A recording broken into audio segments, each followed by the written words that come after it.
상상해보세요, 청취자님. 어느 날 퇴근하고 집에 딱 돌아왔는데 내가 딛고 있는 바닥이나 물 마시는 컵, 심지어 침실의 공기까지 나의 모든 일상적인 환경이 갑자기 막 나를 공격하기 시작하는 겁니다. 진짜 끔찍한 상황이죠. 집이라는 가장 안전해야 할 공간이 무너진 거니까요. 그렇죠. 그런데 뉴스에서는 막 국가 최고의 전문가들이 나와가지고 아무 문제 없습니다. 이 정도 현상은 우리 기술력으로 충분히 통제 가능합니다. 이렇게 떠들어대는 거예요. 밖에서는 재난이 벌어지고 있는데. 네, 권력층이 자신들의 무능함을 덮으려고 현실을 완전히 부정하는 상황인 거죠. 맞아요. 오늘 우리가 이번 심층 탐구에서 해보아할 이야기가 바로 이겁니다. 그 고대 문헌인 출애굽기 8장에 기록된 세 가지 기이한 재앙, 개구리랑 그리고 파리 때에 대한 기록을 깊이 파볼 건데요. 사실 이 텍스트를 그냥 주일학교에서 듣던 특수효과 빵빵한 신화적 재난 블록버스터, 약간 이런 걸로만 접근하면 가장 중요한 걸 놓치게 되거든요. 아, 표면적인 재난 이야기가 아니라는 말씀이시죠? 네네, 맞습니다.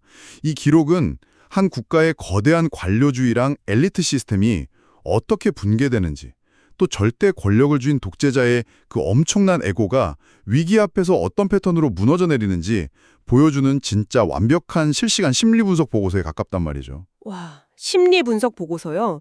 그러니까 오늘 우리의 목표는 단순히 그 끔찍한 재난들을 막 나열하는 게 아닙니다. 이 기록 속에 담긴 모세와 애굽의 왕 바로 사이의 그 치열한 심리적 체스 게임을 들여다보는 거죠. 그렇죠. 권력의 한계라든가 위기 상황에서 인간이 보여주는 그 지독한 완고함의 패턴 말입니다. 네, 그래서 청취자님과 함께 그 밑바닥까지 완전히 파헤쳐 볼 건데요. 자, 이걸 하나씩 풀어보죠. 일단 첫 번째, 애굽을 덮친 수륙 양용의 습격, 일명 개구리 재앙입니다. 텍스트를 보면 나일강에서 정말 무수히 많은 개구리가 올라온다고 되어 있거든요. 그게 단순히 강가의 양서류가 좀 번식했다 이런 수준이 아니잖아요. 전혀 아니죠. 왕궁은 물론이고 침실의 침상위, 심지어 그 백성들이 밥을 해먹는 화덕이랑 떡 반죽 그릇까지 다 뚫고 들어갑니다. 와, 밥 벌려고 냄비 뚜껑 열었는데 개구리가 막 바글거리고 자려고 입을 걷었는데 개구리가 튀어나오는 거잖아요. 물리적으로 혐오스러운 것도 있지만 이게 되게 사적인 공간을 침해받은 거네요? 맞아요. 아주 정확한 지점입니다. 애굽 사회에서 나일강은 원래 생명과 질서의 원천이거든요. 그런데 그 생명줄이 완전히 통제불능의 카오스, 그러니까 혼돈으로 변해버린 거예요. 생명의 젖줄이 완전 재앙의 근원이 된 거군요. 네. 게다가 화덕이나 떡반죽 그릇, 침실 이런 곳은 인간 생존의 가장 기본이 되는 내밀한 공간이잖아요. 절대 권력자 바로가 애굽의 모든 것을 자기가 통제한다고 자부했지만 정작 자기 침실에서조차 그 끈적거리는 개구리들을 못 치워낸 겁니다. 아, 국가의 치안 시스템이 무슨 거창한 국경선이 뚫린 게 아니라 가장 일상적인 냄비 뚜껑 밑에서부터 붕괴된 거네요? 사람이 진짜 안 미치는 게 이상한 상황인데. 여기서 매력적인 부분은 바로 애국 권력층의 대처 방식이에요. 아, 그 요술사들 이야기요. 백성들은 개구리 때문에 죽겠다고 고통받고 있는데 그 당대 최고의 엘리트 지식인들이 내놓은 해결책 말이죠? 네네. 그들이 기껏 내놓은 해결책이 뭐였는지 아십니까? 자기들도 요술을 써서 개구리를 똑같이 더 소환해냅니다. 아니, 상식적으로 불을 끄라고 소방관을 불렀더니 우리도 불 낼 수 있습니다 하면서 기름을 붓고 있는 거잖아요. 이게 대체 무슨 상황인가요? 이게 바로 그 관료 집단의 맹점이죠. 이 요술사들은 백성들의 문제를 해결하는 데는 요만큼의 관심도 없었던 겁니다. 아, 그럼 오로지 바로 왕한테 잘 보이려고 그런 건가요? 정확합니다. 오직 자신들의 유능함을 권력자 앞에서 증명하는 게 최우선이었던 거예요. 저 모세가 하는 신기한 마술 우리도 충분히 할 수 있는 기술력입니다 하면서 권력의 체면을 세우는 데만 급급했던 거죠. 와, 자기들 존재가치 증명하려고 온 나라의 개구리를 더 풀어버리다니. 진짜 끔찍한 예스맨들이네요. 결국 나라가 완전 마비되니까 참다 못한 바로가 모세한테 기도를 부탁하잖아요. 개구리 좀 치워달라고. 네, 드디어 아쉬운 소리를 하게 되죠.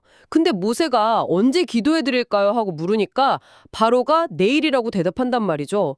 저는 이 대목이 도무지 이해가 안 가더라고요. 지금 당장 치워달라고 막 바짓가랑이라도 붙잡아야 되는 거 아닌가요? 상식적으로는 그렇죠. 대체 왜 하루를 더 개구리 생지역 속에서 버티겠다는 걸까 싶잖아요. 그러니까요. 무슨 오기인지 아니면 진짜 머리가 어떻게 된 건지. 표면적으로는 굉장히 어리석어 보이는데 이게 심리적으로 보면 아주 치밀하고 처절한 계산이 깔려 있는 겁니다. 아, 계산이요? 어떤 계산이죠? 바로는 스스로를 애굽의 신이자 최고 통치자라고 믿는 사람이에요. 근데 즉각적으로 모세한테 지금 당장 살려달라 이렇게 굴복해버리면 상황의 주도권을 모세랑 그 신한테 완전히 넘겨주게 되는 거거든요. 아, 그러니까 내일이라고 자기가 시간을 콕 찍어서 지정함으로써 이 협상의 스케줄은 여전히 내가 정한다. 이런 걸 보여주고 싶었던 거군요. 맞습니다. 일종의 통제력의 환상을 유지하고 싶었던 거죠. 그리고 또 한편으로는 밤사이에 기적처럼 우리 요술사들이 해결책을 찾아내거나 개구리가 알아서 없어지면 굳이 신한테 항복 안 해도 되잖아요. 그런 얄팍한 도박도 섞여 있었을 겁니다. 와, 그 알량한 자존심이랑 에고를 지키려고 자기 백성들이랑 자기 자신을 하루 더 그 끔찍한 고통 속에 방치한 거네요. 권력자의 애고가 이렇게 무서운 겁니다. 결국 다음 날 모세가 기도하니까 개구리들이 다 죽습니다. 사람들이 그 사체를 막 무더기로 쌓아놓으니까 온 땅에 썩는 냄새가 진동했다고 기록되어 있잖아요. 그런데 상황이 일단 수습되자마자 아주 기막힌 심리적 전환점이 찾아오죠. 네, 이 텍스트의 15절 표현이 인간 본성을 아주 날카롭게 찌릅니다. 바로가 숨을 쉴 수 있게 됨을 보았을 때 그의 마음을 완강하게 하여 이렇게 기록되어 있죠. 숨을 쉴 수 있게 되었다? 네, 엄청난 압박감에서 아주 미세한 안도감을 느끼는 바로 그 찰나에 바로는 자신이 했던 약속을 헌신짝처럼 던져버립니다. 와, 썩은 개구리 시체 냄새가 막 나라 전체에 진동을 하고 있는데 일단 살아서 펄쩍거리는 당장의 위협이 사라지니까 이제 살만하네 이렇게 느낀 거네요. 화장실 들어갈 때와 나올 때 마음이 다르다는 게 딱 이 상황이죠. 진짜 속담의 기원이 여기 있었네요. 부서진 일상과 악취라는 처참한 결과가 눈앞에 있는데도 즉각적인 물리적 공포가 사라진 그 틈을 타서 독재자의 자아는 과거의 관성으로 급격하게 회귀해버립니다. 매몰 비용 오류 같은 건가요? 맞습니다. 매몰 비용 오류가 완벽하게 작동한 거죠. 지금까지 내가 이 알량한 권력을 지키려고 감수한 고통이 아까워서라도 상황이 조금만 나아지면 언제 그랬냐는 듯 싹 입을 닫고 현실을 부정해버리는 겁니다. 야, 바로 그 일시적인 안도감이 만든 거짓된 평화가 엄청난 나비 효과를 불러오게 됩니다. 이제까지는 모세가 경고도 했고 나름 막 밀당도 있었잖아요. 그런데 이 지독한 완고함 앞에서 게임의 규칙이 완전히 돌변합니다. 분위기가 싹 바뀌죠? 네, 청취자님 여기가 진짜 흥미로워지는 지점인데요. 막 개구리 사체 치우느라 정신없던 애굽에 이번에는 아무런 예고도 없이 아론이 지팡이로 땅에 티끌을 탁 칩니다. 경고 없이 곧바로 재앙이 타격한 거죠? 네, 그러자 그 미세한 먼지들이 생명체가 되어서 그러니까 곤충인 이로 변해서 사람과 가축을 막 물어뜯기 시작합니다. 눈에 보이지도 않던 일상의 먼지가 무기로 돌변한 건데 아까 개구리 복제하면서 잘난 척하던 우리 엘리트 요술사들 이번엔 어떻게 나오나요? 이번에도 당연히 시도를 하죠. 지식인 집단으로서 자존심이 있으니까 어떻게든 먼지를 모아서 무언가 해보려고 막 안간힘을 썼을 겁니다. 결과가 어땠죠? 18절은 아주 단호하게 딱 세 글자로 요약합니다. 못하였고. 와, 못하였고. 네, 이 짧은 표현이 애국을 지탱하던 엘리트 시스템의 완전한 파산을 선언해버리는 겁니다. 드디어 그 복제 패턴이 무너졌군요. 근데 좀 궁금한 게요. 개구리는 복제해놓고 왜 먼지는 곤충으로 못 만든 건가요? 요술사들의 그 기술력에 한계가 온 겁니까? 이걸 더 큰 그림, 그러니까 당시 애굽의 세계관이랑 연결해보면 아주 소름 돋는 이유가 숨어 있습니다. 오, 세계관이요? 네, 애굽 사회는 마아트라고 부르는 우주적 질서를 숭배했거든요. 그들은 이미 존재하는 자연물, 예를 들면 물이나 양서류 같은 걸 이용해가지고 눈속임을 하거나 어떤 현상을 촉발시키는 기술은 가지고 있었어요. 아, 원래 있는 걸 조작하는 거는 가능했다. 그렇죠. 하지만 생명력이라고는 전혀 없는 메마른 땅의 티끌에서 완전히 새로운 생명을 창조해내는 것은 아예 차원이 다른 문제인 겁니다. 아예 없는 것에서 생명을 만들어내는 거니까요. 네네. 그것은 오직 조물주, 창조주만이 할 수 있는 신의 영역이었던 거죠. 아, 단순히 맞술 트랙이 실패했다. 이 수준이 아니라 그들의 세계관 자체로 도저히 설명할 수 없는 어떤 선을 넘어버린 거군요. 맞습니다. 그래서 요술사들이 바로에게 달려가서 이렇게 말하죠. 이는 하나님의 권능이니이다. 원문 뉘앙스로 보면 이것은 신의 손가락입니다. 라고 하면서 두 손 두 발 다 들고 항복선언을 해버린 거예요. 야, 채측근 과학자들이랑 종교인들이 패배를 인정한 거네요. 아주 뼈아픈 패배 인정이죠. 권력을 떠받치던 핵심 참모들이 우리가 믿던 질서 너머에 압도적인 타자가 존재합니다. 이건 인간이 통제할 수 있는 재난이 아닙니다. 라고 팩타를 딱 들이민 겁니다. 청취자님, 이거 막 비즈니스 상황으로 한번 상상해 보세요. 엄청 오만방자한 글로벌 기업 CEO가 딱 있는데 주변에는 회장님, 경쟁사 기술력 별거 아닙니다. 저희도 금방 다 카피할 수 있습니다. 이렇게 외치는 임원들만 가득했던 거예요. 현실 부정하는 예스맨들이죠. 그렇죠. 그런데 경쟁사가 어느 날 갑자기 양자 컴퓨터 같은 진짜 초월적인 기술을 빵 발표한 겁니다. 밤을 새워 역공학을 시도하던 그 최고 기술 책임자들이 다크서클이 막 턱까지 내려와서 회의실에 들어와서 말하는 거죠. 뭐라고 하죠? 회장님, 이건 우리 기술로 흉내낼 수 있는 수준이 아닙니다. 완전히 패배했습니다. 딱 이렇게 말하는 상황인 거잖아요. 와, 아주 기가 막힌 비유네요. 딱 그 상황입니다. 정상적이고 이성적인 리더라면 그 순간 현실을 직시하고 궤도를 수정하는 결단을 내려야 맞거든요. 그런데 우리 바로왕은 어떻게 하죠? 자기 최고 참모들이 항복을 선언하는데도 꿈쩍도 안 합니다. 계속 고집을 부려요. 아니, 자기 편 엘리트들이 다 졌다고 게임 끝났다고 하는데 왜 이렇게까지 현실을 부정하면서 나라를 완전 수렁으로 끌고 가는 걸까요? 그게 바로 왕한테는 단순한 패배가 아니라 자기 존재의 소멸을 의미했기 때문입니다. 존재의 소멸이요? 좀 더 설명해 주시겠어요? 고대 애굽에서 바로는 단순한 통치자 왕이 아니에요. 태양신의 아들이자 신과 인간을 이어주는 유일한 매개체, 즉 살아있는 신이거든요. 아, 심교화된 존재였죠. 네. 그런데 만약 그가 참모들의 말대로 신의 손가락을 인정하고 모세의 요구를 수용한다면 그것은 애굽의 오주관 전체가 무너지는 일이고요. 무엇보다 자기가 신이 아니라는 사실을 온 백성 앞에서 자기 입으로 자인하는 꼴이 돼버립니다. 와, 나라가 다 무너져서 망하더라도 자기 자신의 에고가 박살나는 꼴은 차마 볼 수가 없었던 거군요. 그 거대한 오만함이야말로 진짜 재앙 그 자체네요. 맞습니다. 하지만 현실을 부정한다고 해서 재앙이 멈추지는 않잖아요. 미세한 티끌의 공격과 측근들의 그 항복 선언에도 불구하고 바로가 계속 버티니까 이번에는 타격의 차원이 또 한 번 완전히 달라집니다. 재앙이 그냥 무작위로 막 쏟아지는 걸 넘어서게 되죠. 네, 구별이라는 진짜 무시무시한 교전 수칙이 도입되는데요. 바로 파리떼 재앙입니다. 아침 일찍 나일강으로 나오는 바로를 모세가 가로막고 이제 세 번째로 경고를 합니다. 네 백성을 보내지 않으면 파리떼를 보내겠다. 그런데 여기서 재앙의 성격을 근본적으로 바꿔버리는 폭탄 선언이 등장해요. 폭탄 선언이요? 여호와가 이스라엘 백성이 사는 지역, 즉 고센 땅을 애굽 땅과 명확하게 구별해서 그 고센에는 단 한 마리의 파리도 없게 하겠다고 선언한 겁니다. 와, 지도를 펴놓고 정확하게 한 지역만 타겟팅해서 공격을 퍼붓는 무슨 스마트 폭탄 같은 거네요. 애굽 사람들의 집은 파리떼로 생지옥이 됐는데 이스라엘 사람들이 사는 동네는 무슨 투명한 방어막이라도 쳐진 것처럼 고요했다는 거잖아요. 네네. 이게 아주 중요한 질문을 우리에게 던져줍니다.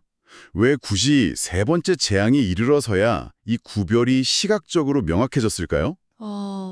피나 개구리나 이 같은 앞선 재앙들은 애굽 전역에서 다 일어났었죠. 맞습니다. 그래서 마음이 완악한 바로 입장에서는 억지를 부릴 여지가 있었어요. 아, 이건 그냥 예년보다 조금 심각한 자연재해일 뿐이야. 우연의 일치야 하면서 정신승리를 할 수 있었던 거죠. 아, 자연현상으로 퉁칠 수 있었다. 네. 하지만 눈에 보이지 않는 지정학적 선을 쫙 그어놓고 애굽인만 정확하게 선별해서 타격한다는 건 도대체 무엇을 증명하는 걸까요? 이거는 핑계의 여지가 없네요. 이 현상 뒤에 그냥 무작위적인 자연법칙이 있는 게 아니라 어떤 의도를 가지고 상황을 완벽하게 통제하는 지성적인 존재가 있다는 완전 빼도 박도 못하는 증거잖아요. 정확히 보셨습니다. 내가 이 땅에서 여호와인 줄을 네가 알게 될 것이라는 그 선언은 바로 이 소름 돋는 정밀 타격을 통해서 완성이 되는 겁니다. 애굽의 신들은 통제력을 상실했는데 이스라엘의 신은 공간을 완벽하게 통제하고 있다. 이게 극명하게 대비되네요. 네. 파리떼가 온 땅을 황폐하게 만드니까 결국 멘탈이 나간 바로가 모세와 아론을 다시 부릅니다. 그리고 마침내 협상안을 하나 내놓죠. 아, 타협을 시도하죠. 네. 알겠다. 너희 신에게 제사를 드려라. 그런데 광야로 가지는 말고 그냥 이 땅에서 애굽 안에서 제사를 드려라. 언뜻 들으면 나름대로 막 엄청 큰 양보를 한 척하는 타협안 같은데요? 절대 아닙니다. 이건 전형적인 인질범의 궤변에 가까워요. 바로는 여전히 경제적 노동력인 이스라엘 백성들을 진짜로 놓아줄 생각이 초도 없었던 겁니다. 청취자님, 이거 딱 그 상황이네요. 무장 인질극이 벌어진 은행에서 협상가랑 인질범이 대화하는 거랑 똑같아요. 경찰이 인질계 당장 풀어달라고 막 압박하니까 인질범이 이렇게 말하는 거죠. 좋습니다. 인질들을 자유롭게 풀어주겠습니다. 단, 그 자유는 이 은행 금고 안에서만 누려야 합니다. 맞아요. 여전히 지리적 통제권을 자기가 쥐고 흔들겠다는 아주 얄팍한 수작입니다. 진짜 뻔뻔하네요. 그런데 모세가 어떤 사람입니까? 애굽 궁정에서 자란 최고급 엘리트 출신이잖아요. 그는 바로의 제안이 품고 있는 종교적이고 문화적인 뇌관을 아주 정확히 꿰뚫어 보고 있었습니다. 아, 그래서 단칼에 거절하는군요. 네, 모세는 이 제안을 이런지하에 거절하면서 이렇게 말해요. 그건 부당합니다. 우리가 여기서 제사를 드리면 애굽 사람들이 분노해서 돌로 우리를 칠 것입니다. 맞아요. 그 당시 고대 애굽인들은 소나 양 같은 가축을 아주 신성한 존재로 여겼잖아요. 그런데 이스라엘 백성이 자기들 신한테 제사를 드리려면 필연적으로 그 소랑 양을 도살해서 불에 활활 태워야 한단 말이죠. 네네. 그걸 애굽 백성들 한복판에서 하라고요? 이거 완전 엄격한 채식주의자 연맹총회 한가운데서 피가 막 뚝뚝 떨어지는 거대한 소고기 바베큐 파티를 여는 거나 마찬가지잖아요. 하하, 진짜 비유가 찰떡 같네요. 당장 폭동이 일어날 일이죠. 당연하죠. 그러니까 모세는 너희 백성들 눈앞에서 그들이 숭배하는 신을 찔러 죽일 텐데 너 이거 진짜 감당할 수 있겠냐? 하면서 바로의 그 얄팍한 꼼수를 정치적이고 문화적인 논리로 완벽하게 박살을 내버린 겁니다. 맞습니다. 모세가 위대한 점이 바로 그거예요. 단순히 신의 말을 앵무새처럼 전하는 전령이 아니라 적국의 문화적 모순이랑 상대방의 그 얄팍한 정치적 수를 단숨에 읽어내고 예리하게 찌를 수 있는 천재적인 협상가라는 점이죠. 논리적으로 완전히 밀려버리니까 바로가 더 이상 변명을 못하고 한 발 더 물러섭니다. 그래, 광야로 가라. 하지만 너무 멀리 가지는 말라. 정말 끝까지 질척거리죠. 와, 권력의 찌질함이 막 돋보이네요. 목줄을 조금 길게 늘려주긴 하겠는데 내 시야 밖으로 벗어나는 꼴은 절대 용납 못한다 이거잖아요. 그러면서 또 억지로 타협을 하면서 귀도를 부탁합니다. 그 너무 멀리 가지 말라는 조건은요. 이미 온 나라가 파리떼한테 물어뜯기고 최고 전문가들조차 다 도망친 상황인데도 어떻게든 자기가 한 줌의 권력이라도 쥐고 흔들어 보려는 독재자의 아주 처절하고 우스꽝스러운 민낯을 그대로 보여줍니다. 모세는 내일 파리떼가 떠나게 해주겠다. 하지만 제발 이번에는 거짓말 좀 하지 마라. 이렇게 경고를 하면서 기도를 올리죠.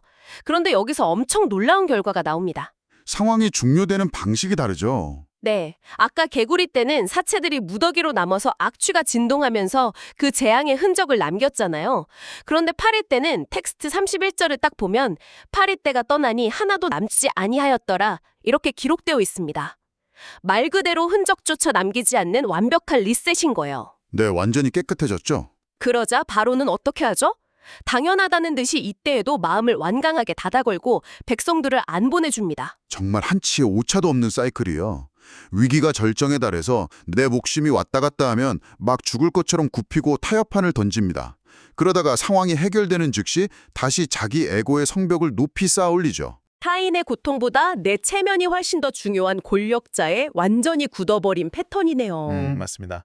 자, 그래서 청취자님, 이 모든 게 대체 무슨 의미일까요? 오늘 우리가 짚어본 이 기이하고 끔찍한 세 가지 재앙의 기록은 단순히 수천 년 전 이집트의 옛날 이야기가 아닙니다. 인간 본성에 대한 이야기죠. 네, 이것은 벼랑 끝에 몰린 인간 본성이 어떻게 작동하는지 보여주는 아주 소름 돋는 거울입니다. 사실 우리도 당장 내 목을 조여오는 위기, 예를 들어서 파산의 위기나 심각한 건강의 위협 앞에서는 당장이라도 모든 것을 내려놓을 것처럼 막 굽히고 타협하잖아요. 신희 씨요, 제발 이번 한 번만 살려주시면 진짜 다르게 살겠습니다. 막 이렇게 수없이 약속을 하죠. 네네. 그런데 그 숨통을 조이던 압박이 싹 사라지고 아주 짧은 숨 쉴 틈, 그러니까 안도감이 찾아오는 그 찰나의 순간에 인간은 곧바로 과거에 그 지독하게 완고했던 자기 자신으로 회귀해버립니다. 다 내려놓겠다던 자존심이랑 욕망의 목줄을 내가 언제 그랬냐는 듯 다시 꽉 움켜 쥐는 겁니다. 청취자님 스스로도 한번 돌이켜보세요. 내 인생에서 가장 절박했던 순간에 했던 그 수많은 결심들, 수많은 약속들이 상황이 호전된 뒤에 얼마나 쉽게 휴지 조각이 되어버렸는지요. 매몰 비용에 갇혀서 끊임없이 현실을 부정하던 그 바로의 모습이 솔직히 남의 이야기만은 아닐 겁니다. 고대의 절대 권력자부터 현대의 우리 평범한 사람에 이르기까지 재난의 공포와 일상의 안도감 사이에서 아슬아슬하게 줄타기하며 자기 에고를 지키려고 발버둥치는 이 인간의 간사한 심리는 정말 수천 년이 지나도 조금도 변하지 않았음을 이 텍스트가 증명하고 있는 거죠. 깊이 공감합니다. 이제 오늘 우리의 심층 탐구를 마무리하면서요. 청취자님께 아주 도발적인 생각거리를 하나 남겨드리고 싶습니다. 어떤 질문이죠? 마지막 파리 재앙이 끝들 때 개구리 떼와는 달리 파리 떼는 단 한 마리도 남지 않고 깨끗하게 사라졌다고 했잖아요. 네, 흔적도 없이 리셋되었죠. 재앙의 물리적 흔적이 이토록 완벽하게 지워진다면 과연 인간은 그 끔찍했던 고통과 그 배후에 있던 압도적인 힘 자체를 이거 애초에 전제하지 않았던 거 아니야? 하면서 스스로를 기만하고 현실을 부정하기가 훨씬 더 쉬워지는 것은 아닐까요? 눈앞에서 증거가 사라질 때 망각은 훨씬 더 달콤해지는 법이니까요. 네, 바로 그겁니다. 고통의 흔적이 눈앞에서 완전히 싹 사라졌을 때 청취자님, 우리의 기억력과 겸손함의 유통기한은 과연 얼마나 될까요? 오늘 밤 한번 조용히 스스로의 마음을 들여다보시길 바랍니다. 지금까지 깊이 파보는 시간 심층탐구였습니다.